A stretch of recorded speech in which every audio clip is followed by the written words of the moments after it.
ওমরে ফারুক রাদিয়াল্লাহু তাআলা আনহুর জীবনী থেকে। উনি ছিলেন ন্যায়পরায়ণ শাসক।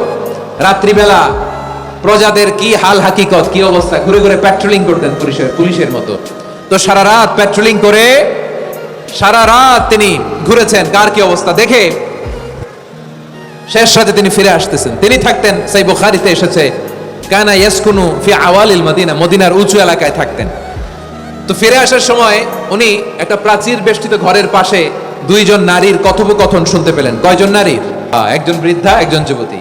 উনি কান লাগিয়ে শুনতে পাচ্ছেন। বৃদ্ধা মা, ওমর ফারুক কাউকে দেখতে পাচ্ছেন না, শুনতে পাচ্ছেন। বৃদ্ধা মা তার যুবতী মেয়েকে বলে, এই তাড়াতাড়ি উটের দুধ দহন করে উটের দুধের সাথে পানি মিশাও, তাইলে কালকে বাজারে মদিনায় বেশি দামে বিক্রি করা যাবে, লাভ হবে অনেক। বৃদ্ধা মহিলা এটা বললেন। যুবতী মেয়ে উত্তরে বলে, মা আপনি জানেন না আমিরুল মুমিনিন খলিফাতুল মুসলিমিন ওমরে ফারুক দুধে পানি মিশানোকে দণ্ডনীয় অপরাধ বলে ঘোষণা দিয়েছে, জানেন না?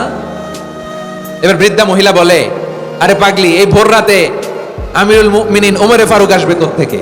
উনি আসবে কোত্থেকে? ওনার পাইক পেয়াদা সিকিউরিটি আসবে কোত্থেকে? কেউ দেখবে না। আরে কেউ দেখবে না, তাড়াতাড়ি দুধের সাথে পানি মেশাও।